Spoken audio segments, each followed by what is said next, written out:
o'clock. We'll go ahead and call our meeting to order.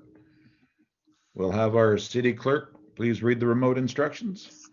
Remote meeting instructions pursuant to Governor Inslee's emergency proclamation regarding suspending certain provisions of the Open Public Meetings Act during the COVID-19 outbreak. The Toppenish City Council chambers will not be open for the public to attend the meeting. To remotely attend this meeting, register by selecting Join a Meeting. Call-in information for listen-only mode is 253-215-8782, meeting ID 893-5974-1934, passcode 523550. Email city clerk or call 509-865-6754 with questions. Now I will do the roll call. Yep. Mayor Oakes. I am here. Mayor Pro Tem Saavedra. Here. Councilmember Belton. Here. Councilmember Seha.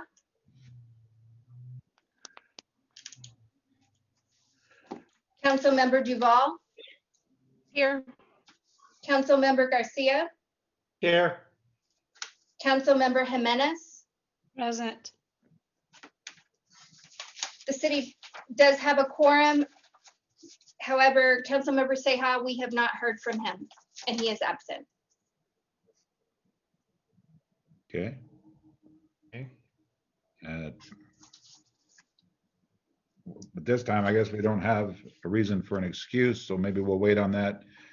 And if he has one, that we can maybe excuse him at our next meeting. Okay. We'll go to item 2, approval of claim check number 92770 in the total amount of $80,000 dated November 2nd, 2020. City Manager Hoyt. Thank you. Would you repeat that again? I just had a bleep. That's a check for $80,000? Yes, that is the approval of the check 92770. That is for the second round of COVID-19 CARES Act 2 money that council has allocated to YCDA as a pass-through nonprofit to distribute $80,000. We, at the last meeting, council approved $190,000 to be distributed. I believe that has been distributed or is in process. This will complete the total to $270,000 and hopefully pick up another 10 businesses off our list of 84. So we'll have a total of 30 businesses that have been helped. Also for council's information, I've shared that list with Yakima County. They said they had additional small business money available, and hopefully they will decide to help a few more of Toppenish businesses with this COVID-19 release with the same parameters that we have, maximum of 10,000 of total COVID related funds. Okay. Any questions? So do you need a motion to go ahead and approve the payment or the flow? I believe so. Please. Okay. I have a question before we do that. Are we sticking to the $10,000 per business? Yes. Or Yes, we're sticking with the 10,000 maximum. If a business asks for less, like 2,000, and they score high enough, they will get $2,000 in relief. okay. I just wanted to make sure that that was clear. I want to help out as many businesses as we can. So if they can just request what they need, that would be great so that we can help out all of our community. On that note, I motion to approve the $80,000 grant to move forward. That would be a second to my motion. Right. And then after that, Clara had said. motion. Very good. All right, we have a motion on the floor from Councilwoman Jimenez and seconded by Councilwoman Duval to approve the approval of claim check number 92770 in the total amount of $80,000 dated November 2nd, 2020. Any further discussion? All in favor signify by aye. Aye. Aye. Aye. Aye. Any Aye. opposed? Hearing none. It's been approved. We'll move on to item 3. Receive 2021 preliminary budget, starting with City Manager Hoyt, I guess. All right. Thank you very much, Mayor, and good evening, Council. First of all, I would like to thank all the department heads for working effectively and efficiently on our 2021 City of Toppenish budget. I would especially like to thank the finance staff, City Clerk Heidi Riojas, and Administrative Services Director Debbie Zabel for their long hours and their weekends that they spent on this document. And a big thanks for them to actually having the draft document delivered to council on Saturday for their opportunity to review. I would also like to thank you, City Council, in advance for your careful and thorough review of the 2021 budget and the positive and tough budget decisions that will be made during the 2021 budget review process. So without further ado, I shall read the 2021 budget message from the city manager to be read into the record. So I'll begin. I am pleased to submit for your consideration the proposed 2021 preliminary budget for the city of Toppenish.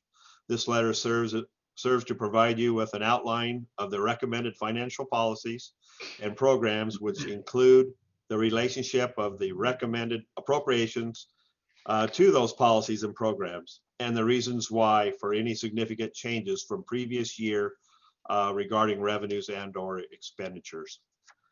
City staff and I have developed a preliminary budget that's physically responsible and reflects the goals established by council. This preliminary budget sets forth the complete financial program, showing expenditures proposed for each department and the sources of revenues by which those expenditures will be financed. Remember, COVID-19 has and will continue to affect our revenues, and as a pandemic continues, the revenue and utility payments will most likely be strained. The estimated yield from retail sales tax and personal use taxes is $785,000, which is about 4.2% higher than the retail and personal use taxes in 2019. This is based on the Washington State Department of Revenue sales tax forecast. It's always difficult to predict what sales tax revenues will be due to economic fluctuations and construction projects that happen in our city. However, we've normally seen a declining fluctuation in construction project process in our city. However, during this COVID-19, there seems to be a online increase in purchasing, which is resulting in more home shopping, which is more sales tax. So that's a positive. The budget is balanced by using the proposed property tax of $895,000 for general fund purposes, as well as $114,000 from our EMS levy and $2,677,377 from our utility tax. The proposed changes for the 2021 budget include the following. Personnel. The city is presently in negotiations with the Teamsters Local 760 with the dispatch group for their new and separate agreement for the 2020-2022 year. The city council hopefully remembers that the city settled the FOP, the Uniform Police Officer contract last year in early 2000, or this year in early 2020 for their 2020-2022 contract. We also settled the IAFF, the firefighters union, last year in December, and that's a 3-year contract for 2019 through 2022. Presently, the city is in the recruitment process for 3 police officers and a new police chief. And with updated wage, benefit, and leave packages that are comparable to other area police departments, fire departments, and dispatch centers, recruitment and retention of employees who are our most valuable asset will stabilize. Currently, the city has hired a lateral entry police officer who has just completed their equivalency academy and is expected to complete his FTO program in November. So he'll be on the road hopefully by December. Our recruitment efforts are continuing. We have to follow the civil service process, which is ongoing. Right now we're experiencing, like all police departments, lower candidate numbers applying, as well as with our stringent testing and background checks. It's extremely difficult to fill our police officer positions. The Teamsters is our last group. Their contract is current through December 31st, 2020. The Teamsters includes the finance office staff and the public works department. We're in the process of working with the Teamsters on that. Okay, law enforcement, fire control, and communications. The total costs for fire department, law enforcement, and communications are up by about 7.4%. They're up from $7.197 million in last year to $3.435 million in 2021. In our general fund, we have the city has local and regional obligations, which include the following. We have $3,640 for the city contribution to the Air Pollution Control Board. That's same as last year's number. We have $7,220 for YVCOG Regional Planning Services. That's the same as 2020 numbers. We changed that number. I don't have that one on here. For animal control, we had budgeted $38,300. We increased that to $45,400 in the thought that we may ask for additional hours and time for the animal control officer to be in Toppenish. We also have $10,000 for the law enforcement against drugs task force, the lead task force. $13,700 for public health and alcohol programs. We also have a $237,393 in transfer from the general fund to support the railroad depot, the library, recreation, street, and pension funds. And we also have a $200,000 transfer in the general fund to the capital reserve fund to provide funding for needed repairs to facilities and that are funded by the general fund, like police and fire and city hall buildings. In our equipment replacement fund, it's a continuing and ongoing process where each year the departments put money into the vehicle replacement fund. It's a continual replacement of police vehicles. We put in $35,000 a year. And that way we can hopefully purchase a patrol vehicle every other year. This year we increased our fire truck replacement transfer to $100,000. We have 2 fire trucks that are in the 18 and 19 year range that need to be replaced by the time they're 20 years old. We have $5,000 in our computer replacement fund, and we have an $80,000 refuse truck transfer for a garbage truck replacement. This year, the casino grant fund, the Yakima Nation Casino 2% program, had pledged a 4 allocation program payment of $225,000 a year toward the replacement and a purchase of a ladder truck. Due to COVID-19, the 2% program limited its award to half of what it normally it allocates. So instead of getting $225,000, we only received $112,500. But they also extended the pledge program time an additional 3 years to cover that change. Many other desirable capital improvements such as stormwater, street resurfacing and rebuilding, parks and recreation are not included in the 2021 budget. Hopefully, an increase in the city's tax base for 2021, a development of a new transportation benefit district alternative may sprout up, and or a parks district will permit an inclusion of some of these essential projects and community services for the future. Public Works building fire. Council remembers on August 23rd, 2017, the Public Works Department lost its office garage storage building in a fire. In 2020, this summer, WCIA and its insurance consortium made its final insurance settlement. The city, and with City Council's approval, we hired Bora Architecture to do the site plans and the building development and to oversee that, and HLA Civil Engineering to do the design of the water and sewer and paving on that proposed site. The building has a construction schedule for early spring 2021. The public workshop and vehicle storage buildings are planned to be complete late 2021, early 2022. Currently, the building fund has a balance of 4.1 million, which includes all the WCIA insurance consortium funds, as well as city funds, which have been saved and budgeted over the last 3 years for this building replacement project. So in summary, the previous 5 years budget message included the following cautionary statement.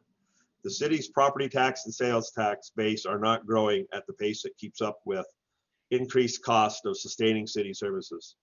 The city will need to continue to examine service delivery options and determine what services can be provided in this environment.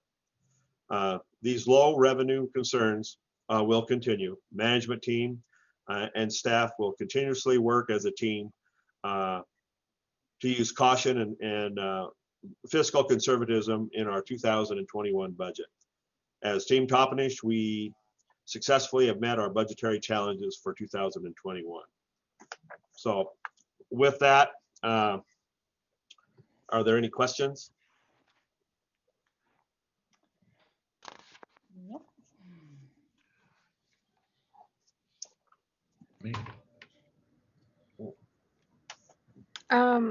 So for the fire truck replacement, how much did that increase by this year? The contribution? We went up from the typical 50,000 we've been putting in to 100,000. When do you anticipate buying a new fire truck? I do not know. Is Mr. Smith on the line?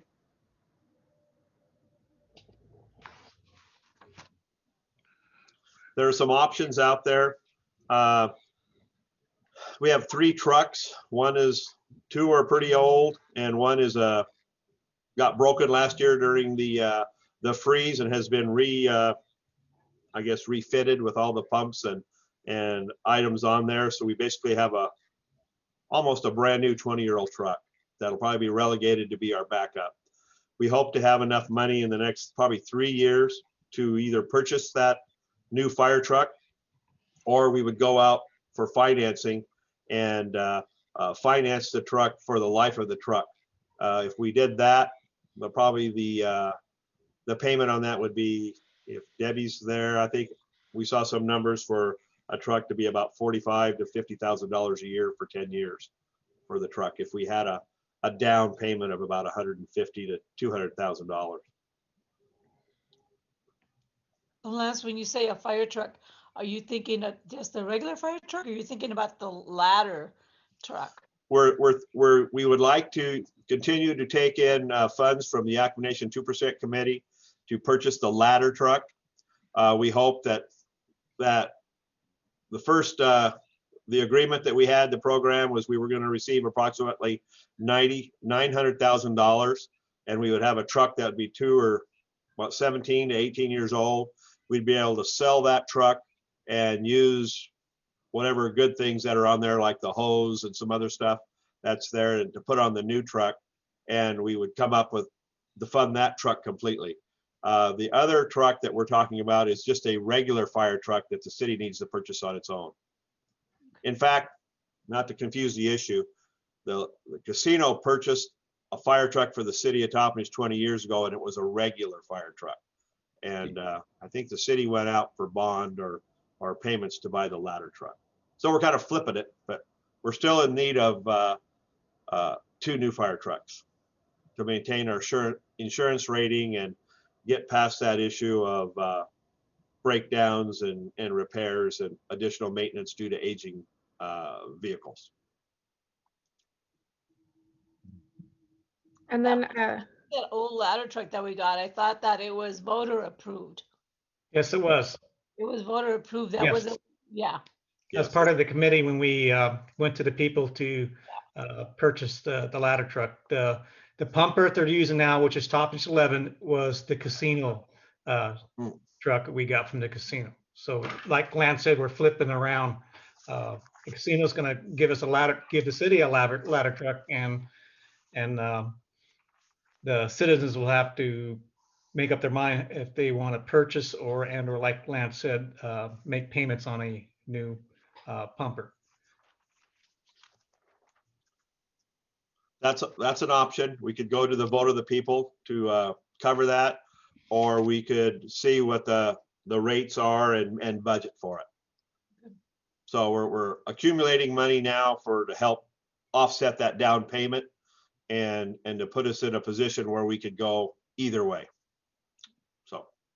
And the one option I believe was a lease to own type deal. You lease it for the 10 years, and by the end of the 10 years you'd own it. I believe that's what. Yeah, there's numerous options out there. There's that one. There's partnerships. There go through USDARD. We're cross all your fingers and toes. We're hoping that FEMA, the Chief Smith has submitted his application to FEMA to buy a new fire truck. We haven't got that Dear John letter that we normally get in August or September to this date. So that's a positive. So we're hoping that might be a positive thing. But there were a lot of giant fires in California that deplete that need too. So we'll have to see how that matures.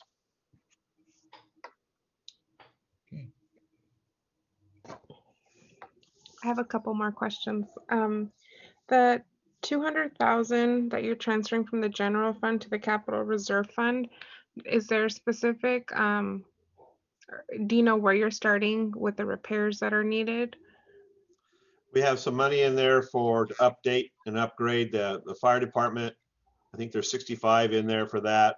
The police department, 65. Debbie, do you have some other ideas? Some other No, thoughts? those are the only 2 items that we have budgeted in that fund. And that fund is, the funds could only be expended through council's direction. So it's kind of our own self-imposed restricted fund. So the idea of adding more money to it this year, because we do have some salary savings money because we have not hired the police officers, but you know, we really need some kind of a rainy day fund, and you know, this has been our rainy day this year, and Continuing. so it's to have money if we need it. We don't know what's going to happen next year. The utility moratorium has been postponed or continued till December 31st.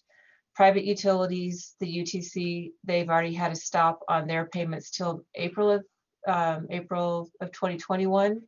It's likely that cities may also have to continue the moratorium until then. So there's additional revenues that we're not going to be receiving. So it really is, it's rainy day fund if we need it. And Debbie, also, isn't it a fact that if if in case of an emergency, we needed to transfer that back out. Yes. Like you say, it is council approval only. Yes, So yep, it's yeah, not we're giving $200,000 over here and go spend it on whatever you correct. want. No. Yeah. It is a rainy day fund. Yeah, yeah, it is. And we do have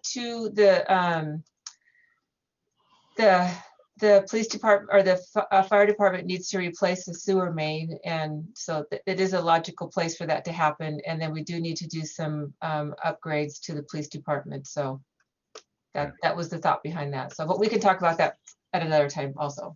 Sure. Thank you.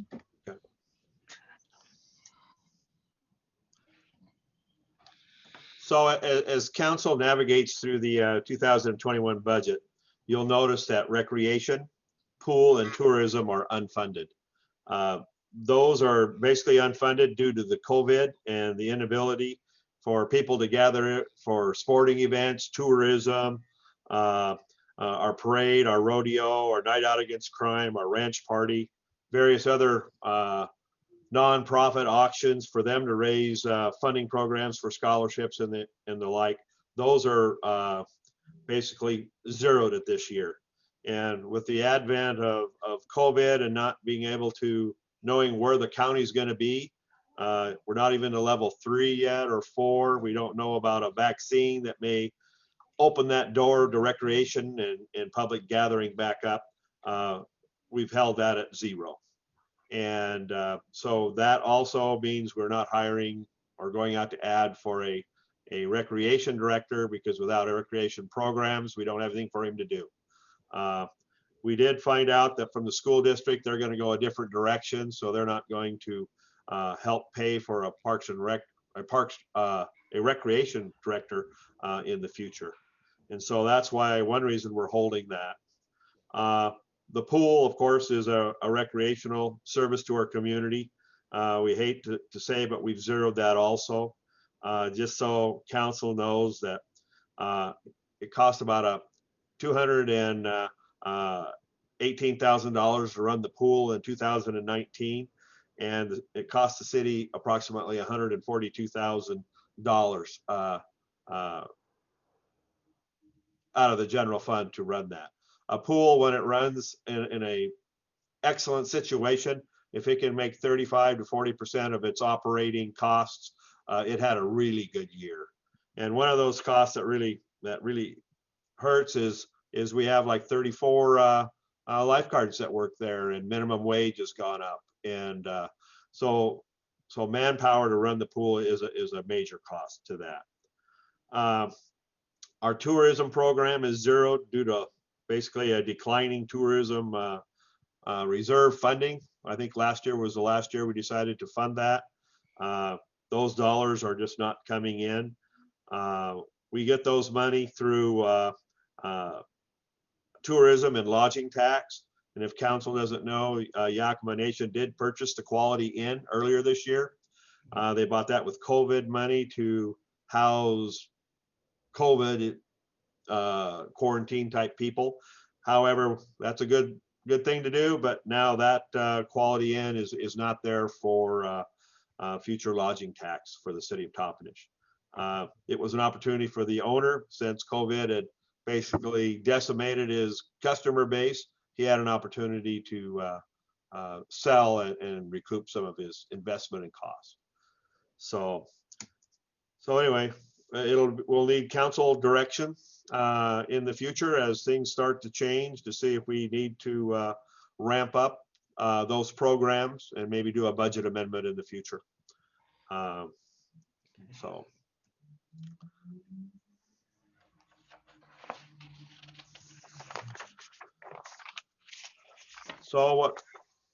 at the next meeting,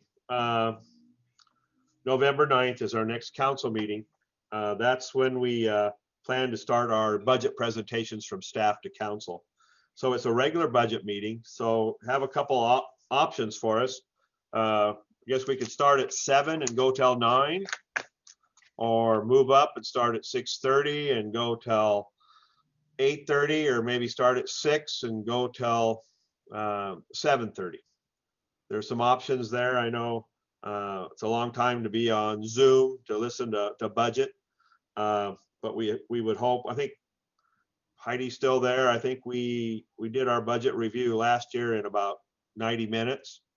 And so that's the typical time. That's why we chose that number. We still have November 16th, which is that in between Monday. We can keep that in our, on our desk in case we need to schedule a special meeting to complete budget review at that time. So if council would like to think about that, give us some direction. I don't know about everyone else, but I could easily do a 6:30 to 8:30. Okay. Yeah. And I believe 6:30? that Mayor Oakes will be absent at the next meeting, so Mayor Pro Tem Salvadre will open the meeting at 6:30. Sounds like Sounds like a plan. So 6:30 to 8:30? Yes. Okay. Very good. So just to kick off the budget review, you open up your budget books. There are some budget enhancements that normally are discussed, and I'd like to kind of go over those. There's a few important ones there that I'd like to get council's let council know about, so they're ready to ask more questions in the future. Public Works has 3 budget enhancements. One is to replace a loader for $85,000. They've got the money in their vehicle replacement fund to cover that cost. That's why we do a annual allocation from each department into that fund to replace that equipment. I think it's a 1988 John Deere wheel loader. It's been a good loader until about a year ago, and it had a major breakdown. I think it cost about $15,000 to fix because it's obsolete. We couldn't find the parts. We were able to find the parts from basically a giant machinery wrecking yard had those parts. So we were able to get that and get another 2 years out of it. When we did that repair, we noticed other items that were worn on it. We were hoping, and now it's down, it's broke again.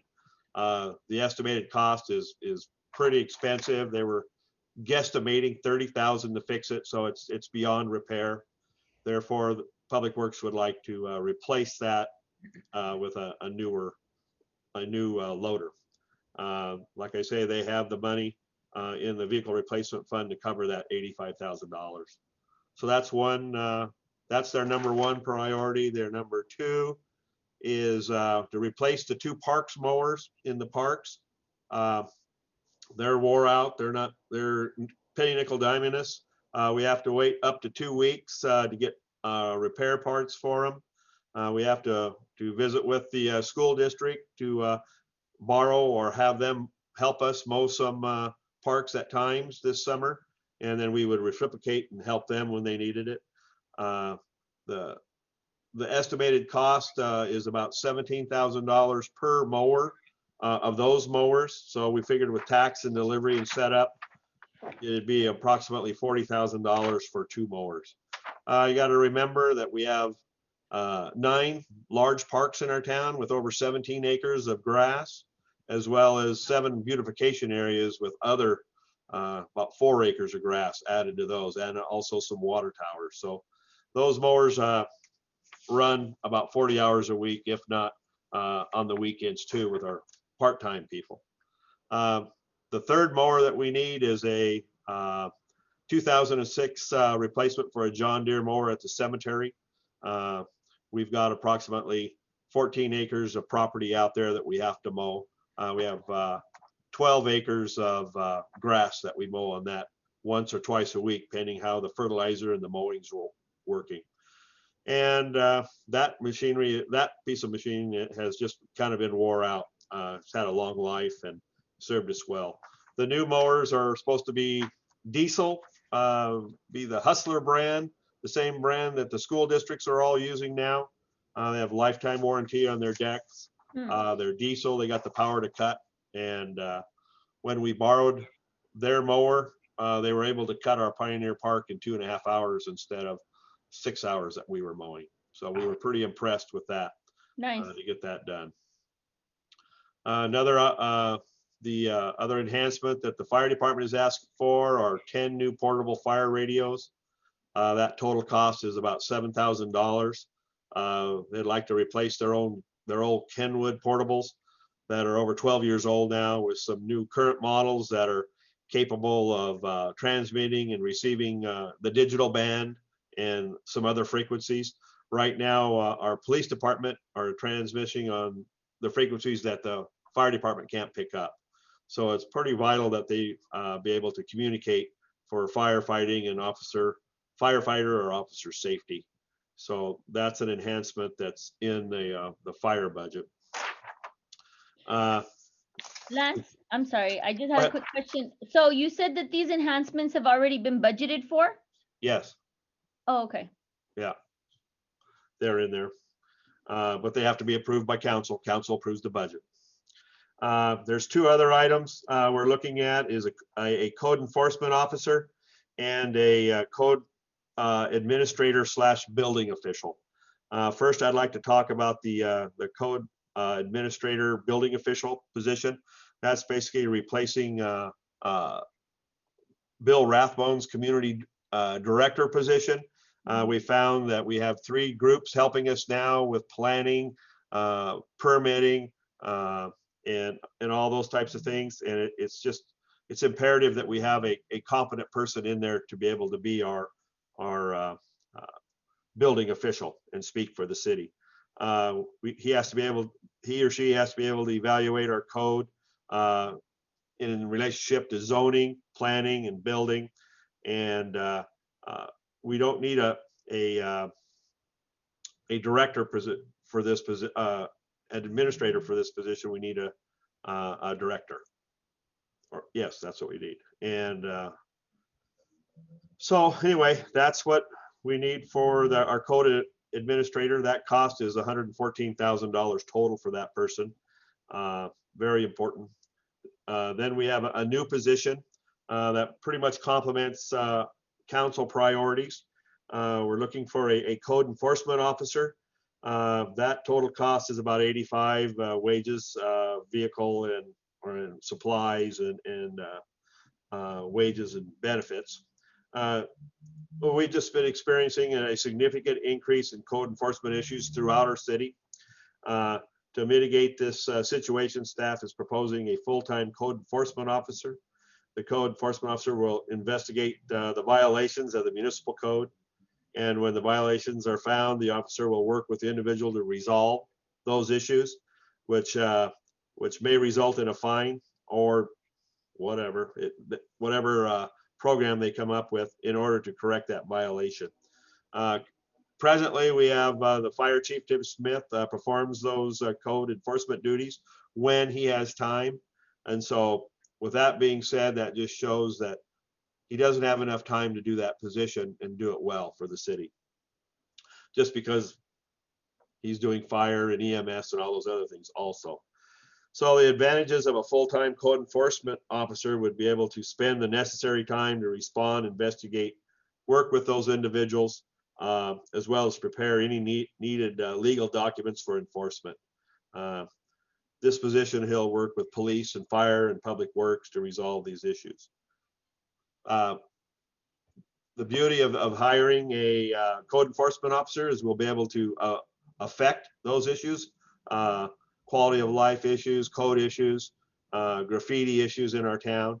However, with that comes more complaints that council will have to help staff stand strong and say the code enforcement officer has been hired to enforce the codes of the city for the benefit of everyone. So there could be some more, I guess. There could be some tough decisions that have to be made to follow that code. So Lance, I have a couple of questions. Okay. So on the code administrator / building official, since we have 3 different agencies or individuals working on this right now, would that get rid of those 3 different agencies that we're paying now and then just have the one? It can in time, but we would have to get that person on board, make sure they're certificated in those things, and have some experience. So So how in much, time, I would say yes, right away. It all depends what our pool of applicants are and their quality of experience and expertise. so where would Victor sit in on this? Where would he be? Debbie? So Victor's position is an administrative position in the office. They coordinate all the permits. So they're the person that takes all the phone calls and helps people to understand, this is where you get your application, this is how you fill it out, these are where the fees are, this is what you can and can't do. And then he routes all the permits to the other departments. And we have our new permitting software, so he manages that. So he's making sure that fire department got the plans, they've reviewed it, they've given their comments, public works, engineering, planning. So he issues the permits, works on getting our forms so that we have forms available for people online and at the counter. And then from there, the plans get routed to the reviewers, which would be the building official for building, YVCOG for planning, and Public Works and HLA for engineering. So my concern is that I don't think we should be spending so much money, and that's just my concern. Mhm. So hopefully it won't take that long, because then you're just adding more. Mhm. Right.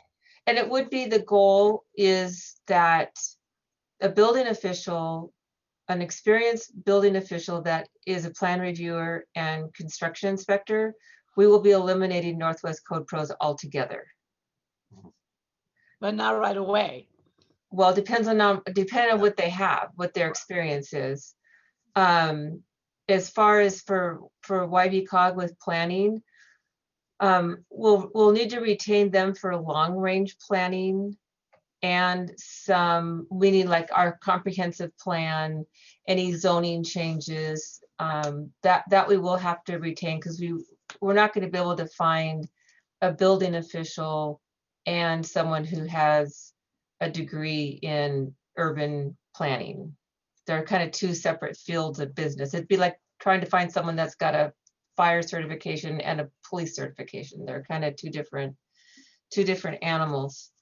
And then we would still need to have YVCOG do some of the current planning stuff for some of the bigger, like short plats or some of the bigger projects. But for the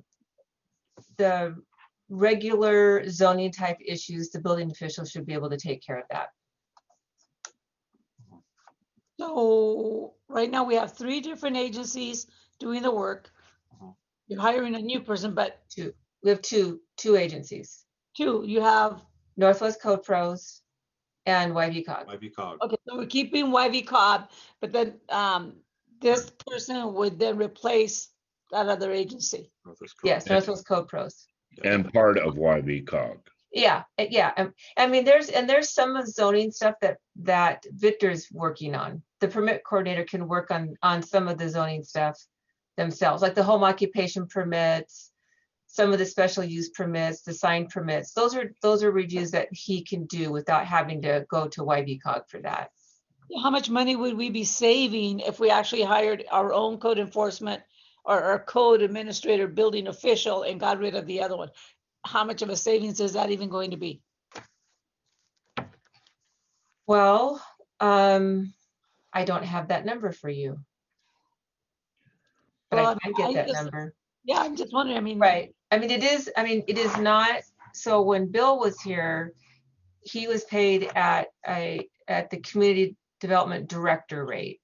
So Right. we don't need a director. We just need someone to manage the day-to-day operations and to be the building official, to represent the city in that form. But what I'm thinking is more, you have a total cost of 114,235. Is that including all the benefits? Or is Oh, that? yeah. That's salary and benefits. Salary and benefits it would be the $111,000. And that for the code administrator, building official, part of their salary would be coming out of water, sewer, and street. So it's 50% general fund, 10% street, 20% water, and 20% sewer. Because all this person, along with Victor, they're taking care of all of the permits, not just building permits. It's all the water meters, the side sewers, the grading, the right of way, Sidewalks, driveways. so all permitting has been centralized into one location, so we're not missing things that are going out there and going undetected. Well, not knowing what our revenue is going to look like, we talked about that earlier with COVID-19. This is also something that we could address at a later date if need be, after first quarter or second quarter, right? Yes. It is, yes, it is. We have a lot. We have a lot going on, and we do need someone. I'm managing it right now, and I have dinner plates that I'm trying to stay afloat. It's a lot, and so we went the year to evaluate what we really needed, and but we do need someone to manage that program. Someone needs to be able to manage that division, and it is a full-time job. Right. There's a lot. Yeah. It's like with code enforcement, with Tim has been trying to be the fire chief and the code enforcement officer, and you end up fighting fires, literally. You just take what's the hot topic on your desk today, and that's the one you deal with, and then things start falling through the cracks. So just to understand, these are not new positions, they're just positions that need to be filled? The code enforcement is a new position. The code enforcer? The code enforcement officer is a new position. Okay, I see. At one time, we did have a enforcement person. We did. City, and he left the city, and it's never been refilled since. And Tim took it upon himself to take it over. And being part of the fire department, it's a lot of work for him to do. And plus run the fire department. It's too much for one person to do. Right. Yeah, but the details are on page 16 on our binder. Yes. Right. 15 and 16. Yeah. 15 and 16.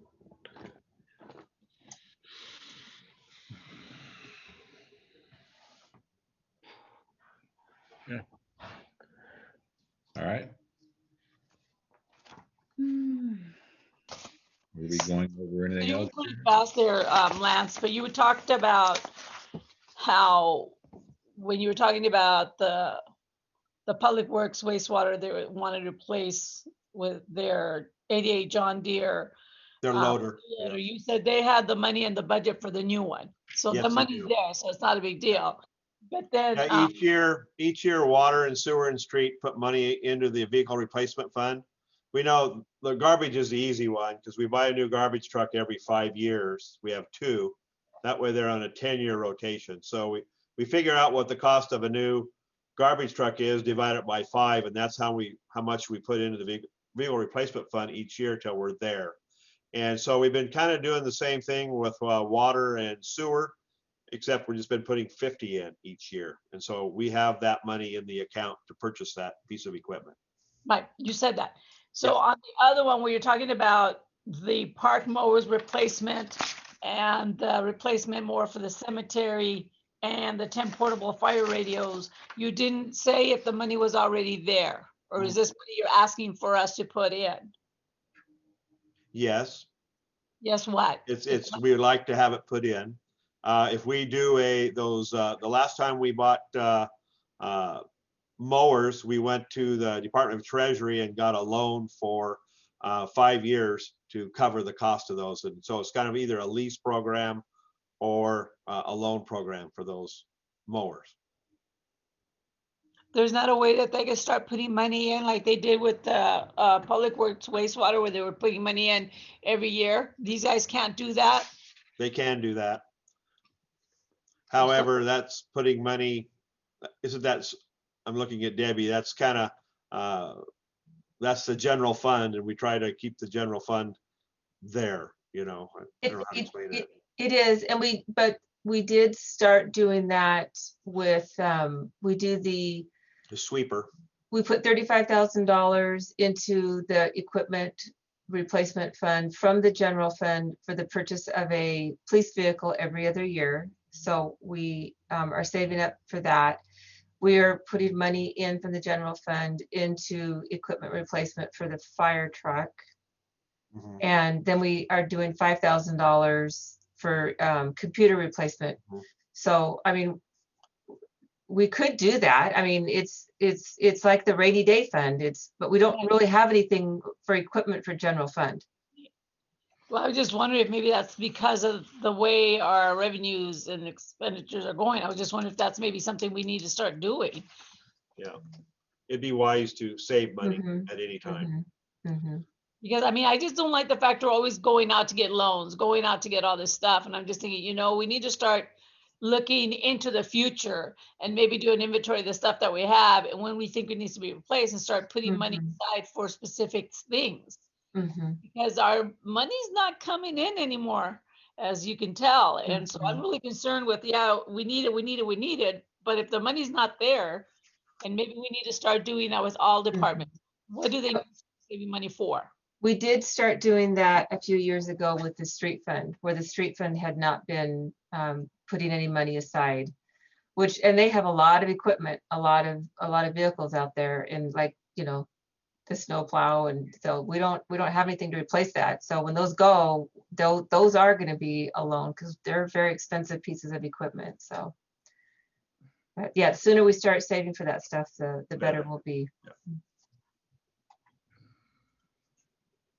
So then are we going to start like a depreciation schedule on those big ticket items so that we cover ourselves? That would be the way that we would do that. Like the city manager talked about how they figure out how much it costs to replace a fire truck, and then they divide that by 5, and that's how much money they'd go for that. So Rocky did a really comprehensive list of all of our equipment just a couple years, summer of 19, I think, and all of our property just in general. We have a really good comprehensive list of that now, so we can take that and start working on a good replacement schedule with depreciation. I think we need to start doing that because, you know, 40,000 here, 20,000 there, 7,000 here. I really think that needs to start being, we need to do it. If we're not going to do it for this one, we need to start it for the next one. Yeah. That's the same kind of a situation we had with the police vehicles. Remember, we had some older ones. We extended their lifespan from 5 and 6 years to 8 years, and then we got into that position where all the police vehicles were falling apart. And so we kind of stepped up last year, and I think we have 4 new ones this year and 1 for next year. And so that puts us in that position. That with them being assigned to a single person instead of 3 different drivers, hopefully that will expand their life by 2 or 3 years, and it gives us that opportunity to budget for those for the future. And then we'll have to evaluate each one of those vehicles each year to say, oh, this one's a lemon, we need to get rid of it, but these 2 are good, let's keep them on there a little bit longer.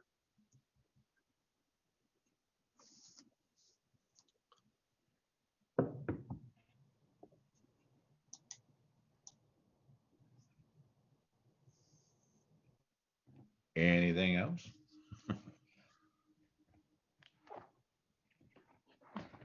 So our next council meeting on, where's my calendar? November 9th will be at, we'll advertise it from 6:30 to 8:30. Okay. Sounds good. All right. Okay. Thank you, everybody. All right, thanks. Yes, we'll adjourn the meeting then. Oh. I just said thank you. Well, that was it. Plug in my computer. It's about to die. So then, Lance, you didn't need anything from us regarding these enhancements. You were just letting us know what they wanted. Yes, just wanted you to know what was happening, and I wanted to a positive seed for the code administrator and the code enforcement officer. And then Okay, when we go through budget, we'll talk about them again. okay. And so now we know that from this meeting that starting this coming year, you're going to do your depreciation and everybody needs to put money in their account, or there won't be any more of this enhancement stuff because our money's not there. Mhm. So you might want to Well- tell your directors that. Hmm. That's all I had. That's a good plan. Thank you. If there's nothing else, we could go ahead and adjourn. Okay. And we'll go from there. Okay. Everybody can have fun. Yes, Good Right. night, everyone. Good Thanks, night. everybody. Mhm. Have a good night. Yep. Where's my computer?